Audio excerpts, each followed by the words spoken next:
from the usual suspects. Marie Wilson is here. Hi. Hello, Marie. How are you doing? Hey, I'm great, doing great. How are y'all? Pretty good. Doing And by the good. way, just going in effect, if you're missing, we played a hot potato game. The last person talking in the last segment got eliminated, and Dan was it, so he's going to be removed for 10 minutes. Bye. I'll be back in 10 minutes. I'm not going. Yep. There we go. Yeah, it's this game these guys decided to play, and I won. So hey. Yep. You got to make it a little bit more fun, and if you're going to play a game, then there has to be consequences, right? I mean, it can't just be like, oh, hey, you lost, let's go get a beer. It's like, no, you lost, I get a beer, and you get a soda pop. Let's go out on night on the town. First off, congratulations on your win, by the way. Thank you. Yeah.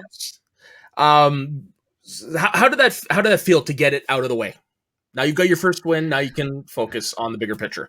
Yeah, no, it felt really, really good. And although, there are things that I wish I could have done better, I am proud of how I performed. And so I feel like my biggest thing after I won was, okay, now I can focus on really, really getting into the nitty-gritty and really it lit a fire under me to study even harder. So. And you had mentioned that you are used to the digital format because you did it this year for Dragon Con, which you won. So were there any differences between the two experiences?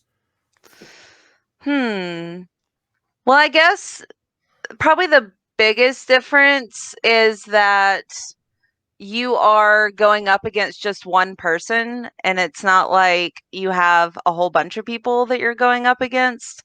And at Dragon Con, your questions that you get are asked to everybody except for the first round of the finals. After that, the questions are asked to everybody. And this, in the second round and the third round of Schmodown, your questions are only asked to you. So there were, I don't know, there were times, and I'm sitting there and I'm like, don't get it right. Don't get it right. Nice. I'm interested to know, this was your debut match in the Schmodown.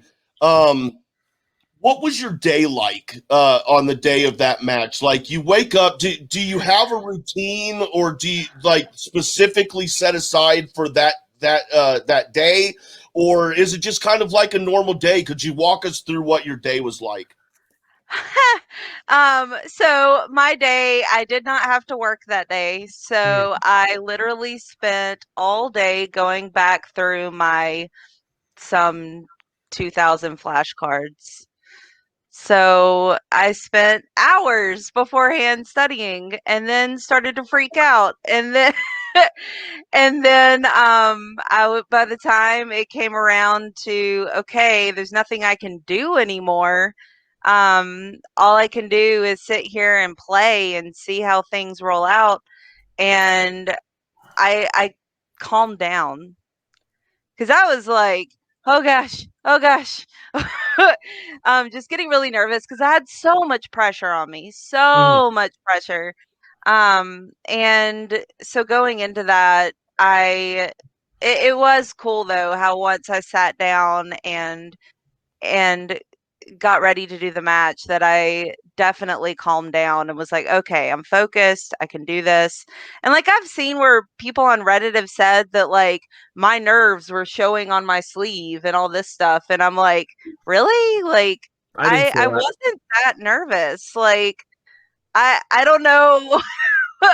But I mean, people will, pull out of something what they want to. So. To me, it looked like you were trying to be zen the whole time, but when you were doing this, I'm like, she's meditating. I was just hyper focused, and like whenever Sean would get a question that was his only question, only for him, like in my head, I'm coming up with the answer and repeating it over and over and over again in my head. And that was just my way of like focusing in on the situation. But yeah, I didn't really feel all that nervous, honestly. Like I said, you didn't look the part. You looked like you know what you're doing. a little bit of follow up to what I just asked. Now, the match is over. You've won. You've talked to you've talked to Sam after the match and everything. You're done for the night. How do you relax? Can you relax? How, because I know, from doing some stuff and performing for people on stage that, that anxiety, or not anxiety, but the adrenaline can go on all night long. But I mean, so what is that night like after you've won that match? I did. Well, it's kind of bittersweet because of certain things that I've signed, I can't tell people how I did. So it's like, okay, well, we're going to go out and have dinner and enjoy ourselves, but all I can do is smile and nod. So Yeah. that was really tricky. And it's not that I don't trust my friends. It's that, I feel like I signed something. I need to stick with it. So Yeah, it sounds like you want to break those NDAs. yeah. Well, So I mean, this is it's such a really cool thing to be a part of. Not just the competition, I would imagine, but from my perspective of being a fan and being a content creator for the community, and it's just a really cool thing to be a part of. I can't imagine, you don't want to do anything to mess that up or anything, and no. it doesn't even cross your mind. Something like that, I would imagine for me would be easy to keep that secret. Like somebody asked me how'd it go, just have to wait and see. Yeah, exactly. So So I've got a question. Well, it's a two-parter for you. So, how did Schmodown get on your radar, or vice versa? And how was it overwhelming when you got drafted, and then all of a sudden you're meeting your faction mates and the studying starts and all that stuff? What was that experience like? So Schmodown got on my radar through Alex. He mentioned it to me that I should audition and try to get in. So he was a big supporter. And he always has been. He's always been super nice to me. So he's how I found out about it, and how I found out about the auditions. And it's difficult because there's not that much information. Mm-hmm. Like if you go to the Schmodown website, there's only so much Yeah. you can glean from it. So I struggled with trying to figure out what in the heck was going on. But I feel like I have a much better grasp on it. I joined the Patreon, so now Oh, I feel perfect. like I can keep up with everything, and I'm like, Yeah. okay, I know how this goes now. Wait a minute here. Come on, Christian, buddy. And obviously I'm poking fun here, but Schmodown competitors don't get free Patreon. Are you kidding me? Come on, dude. I mean, okay. So we do have free access to the matches that you would have to be a $10 Patreon to see. Mm-hmm. But you have to go through channels to get access to those matches. Okay. And for me, it's just way easier just to pay the $10 a month and just get that link sent to and me. not just that, with the $10, you're also getting things like the Discord and all that stuff. So there's a lot of tools you're getting from there that, Yeah, so I think it's worth it. And then the second question. What was the second question? So basically, you're drafted. Now you're Yes. into the world of Schmodown. Was it overwhelming? Was it an easy transition? Like, what was that like? It was a little bit overwhelming just because I only had about 2 weeks to prepare for my match. So I got drafted. My match was announced very quickly, and we went into the scheduling phase of figuring out when the match was going to be recorded. And that was, at first I was like, oh God, is it going to be like a week away?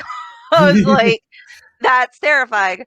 Not because I don't know my stuff, but just because I had to learn to adapt to the game. I had to learn to adapt to the different way the questions are worded. Things like that. So it was a little nerve-wracking knowing that I only had a couple weeks to really, really get all that under my belt. But it's been great, like talking back and forth with my faction mates, and they're all super supportive, and Sam's super supportive, and that's been really wonderful for sure. Yeah, he seems like he's one of those guys especially when you're a rookie entering, that's someone of the people you'd want having your back. Yeah, so we had Saul on here like a couple weeks ago. Real quick, Dan is back. Welcome back, Dan. Yeah, his 10-minute timeout is over. So we had Saul on here a few weeks ago, and he said that he learned about the he learned everything he needed to learn about the Schmodown in the first 2 minutes of his first match, more than 7 months of studying. Was your first match everything that you expected to be, or not? I mean, yeah. I definitely. I mean, I will say this. So I've just how gameplay works. Mm-hmm. I've seen where, or I've heard, like, don't forget you can go multiple choice. But the question that I missed in the second round, if I'd gone multiple choice, Darth Vader and Palpatine both would have been in those 4 options. Yeah. So that wouldn't have helped me at all. You're not wrong. You're not wrong. So the only thing that it could have done is give Sean less points to steal. But I didn't know that I was going to miss that question. So, little things like that where you kind of learn, okay, so this is how that works. And the rest of them I knew. Like, yeah, I had to think about the Mon Mothma question, but I knew it. That wasn't a guess. No, I failed that one. I was like, isn't it Akbar? No, I'm like, it's not Martha, right? So playing, we did, okay, so I will say this before, like, not that, like, maybe a weekend. So yeah, so a week before my match was recorded, we did a practice match, and that was really helpful. So that got me sort of in the groove with the game and how it was going to work. And so having that practice match prepared me for what was going to come in the real match, just like practicing JTE and multiple choice and stuff like that. So yeah, so you actually kind of answered my second question, because it was about your round 2 missed question where it was Palpatine or Vader. So you kind of answered that for me. So I really don't have a second question to ask you. That's all right. I actually thought about something. Earlier you were talking about, when when your opponent has a question and you're repeating the answer in your head. You know what I mean? Mm-hmm. Now, I think we all know those moments where if you say a word over and over, it starts to not sound like a word, and you start to question whether or not it really is a word. Now, this just came to my head. Do you ever recall that happening where you're saying an answer, especially with Star Wars, the words, names of things are so odd anyway, where you say it so many times, you would then actually question yourself, is that it? Is that a word? I don't know. Has that ever happened to you? I don't think so.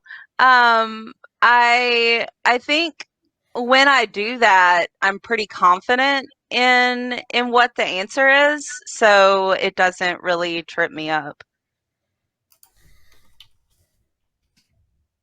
Oh, okay. So I just gotta ask. So why was your first thought Vader in that question? Okay, so Vader makes the comment, "I will find new ways to motivate them." Okay. And he's the one who comes to the ship and he's talking to Jar Jar. Comes to the Death Star talking to Jar Jar, and is basically like making it seem like he's going to be overseeing what they're doing.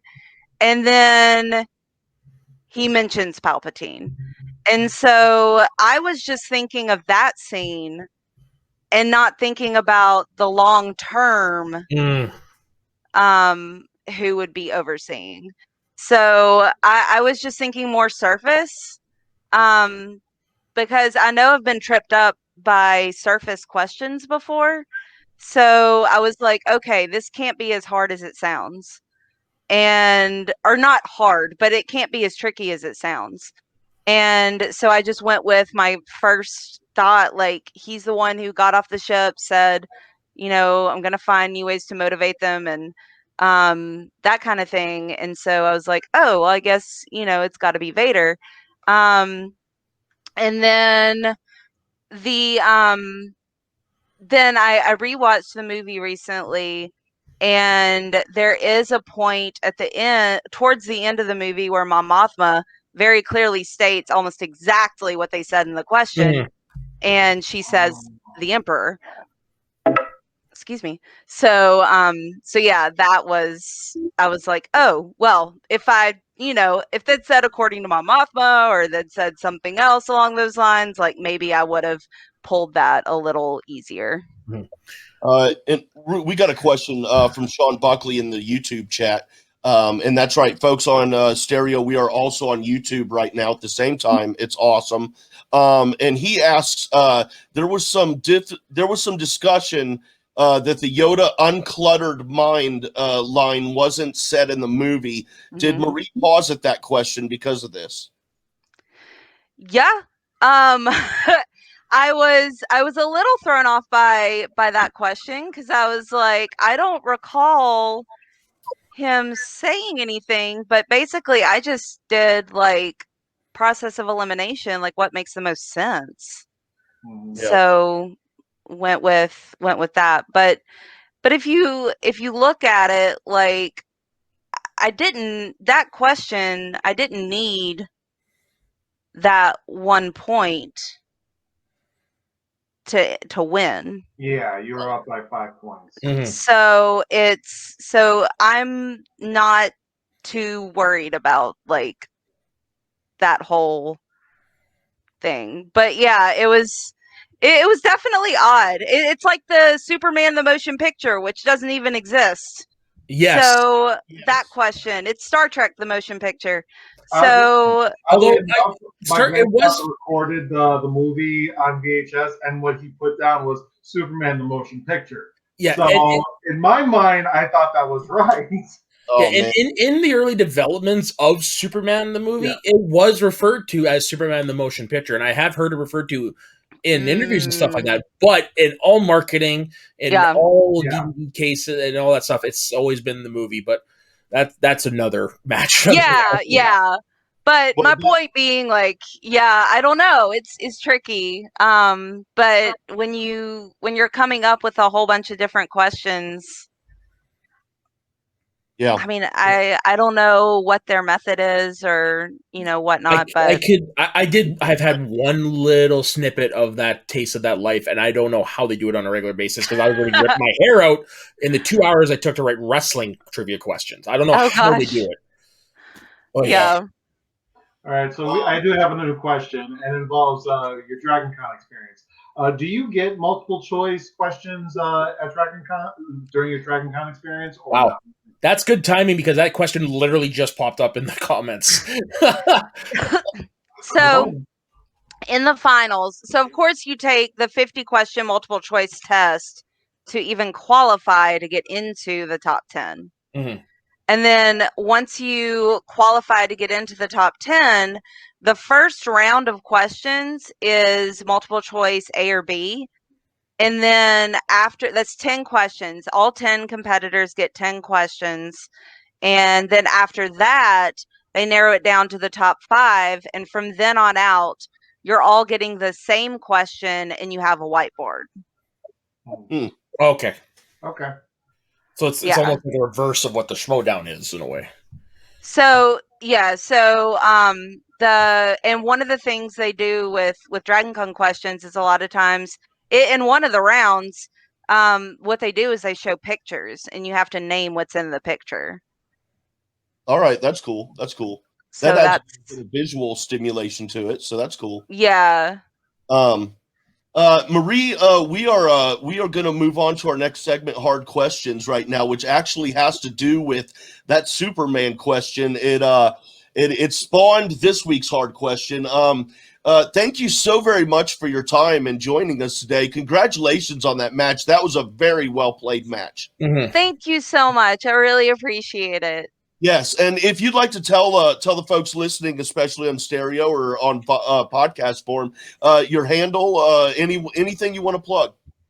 Yeah, you can find me on Twitter at Alia Morgaine, and I have a Star Wars queer YouTube channel called Afra's Artifacts that I post to every Sunday, and then a review blog for all Star Wars canon media that is the Star Wars Review.blogspot.com. Excellent. Be sure and check her out, and be sure and check her out as the season comes up and comes up as it continues in the Schmodown. Thank you again, Marie. Good luck to you here in the future, and we'll talk to her again.